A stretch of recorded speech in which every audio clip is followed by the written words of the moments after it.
There was a time when rain stopped being simple weather and became something else entirely. It was not a storm that arrived with violence or sound, but a quiet predator that simply began, and then refused to end. Day after gray day, water fell. It fell long enough for skin to wrinkle and pale, long enough for the ground to lose itself, dissolving into a thick slurry that would not dry. At first, no one named it danger. Rain had always meant life, the greening of grass, swelling rivers, the return of animals. And life rarely announces the moment it decides to turn against you. The early days passed with irritation rather than fear. Shelters sagged under the steady weight of water, dripping onto sleeping faces.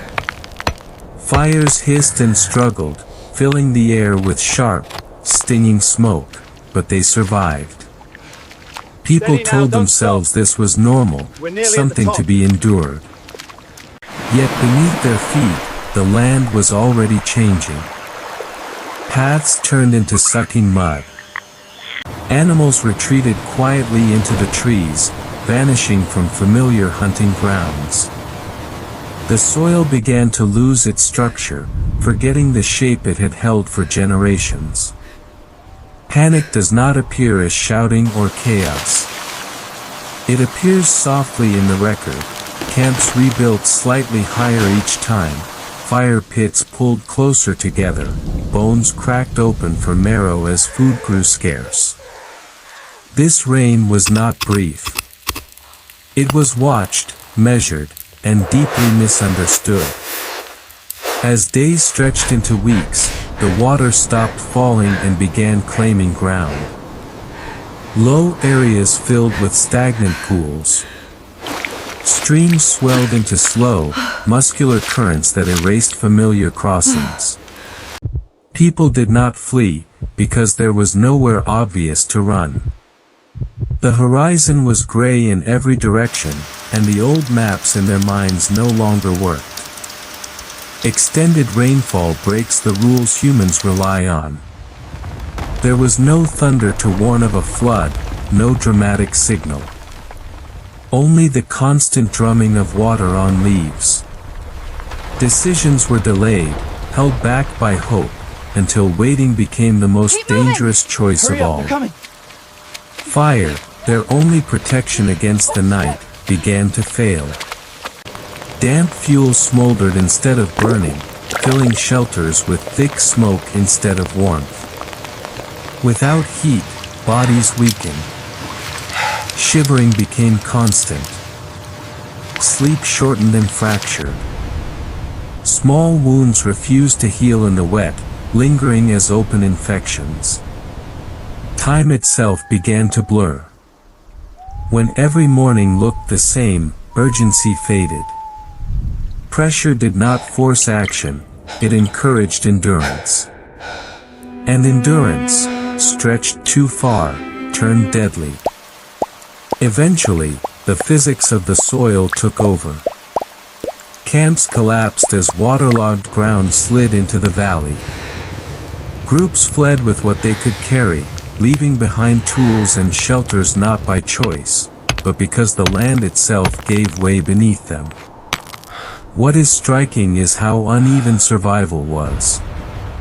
Some groups sensed the shift early and moved uphill. Others vanish entirely from the record. The difference was not strength or intelligence. It was timing, a decision made moments earlier or later than the land allowed. When the rain finally weakened, the world that emerged was stripped and unfamiliar. Survival came with a cost. The people who walked out of that rain were not the same as those who walked into it. This was not a single catastrophic flood, but a slow disaster. A long endurance test. Nature did not strike suddenly. It waited, raining until staying still became fatal. Daily life narrowed to a few urgent needs. Staying warm became harder than finding food.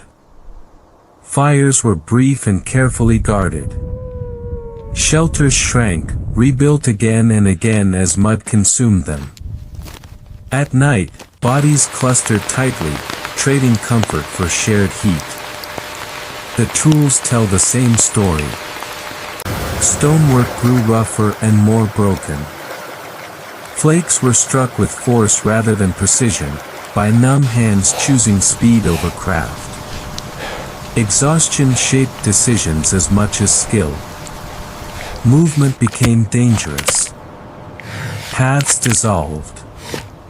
Landmarks vanished. Every step risked a fall, and in this weather, a broken bone meant death.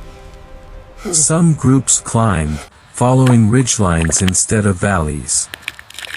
High-ground sites show shorter stays but clearer signs of life, longer-lasting fires, steadier food remains. Elevation became the difference between waking up and fading away. Others did not move in time. In low areas, occupation layers end abruptly. Tools lie where they fell. Shelters rot unfinished. These are not planned departures, they are interruptions, moments when staying became impossible. Similar people, with similar knowledge and tools, met very different fates. Sometimes survival came down to a few feet of height. When the rain eased, recovery was slow. The land was compacted and stripped, unfamiliar and resistant. Some habits never returned. Camps stayed higher. Fire was used more cautiously. These lessons were carried forward, practiced rather than spoken. There is no sign they understood the event as a single disaster with a beginning and an end. It was simply a long, dark time when the world worked differently.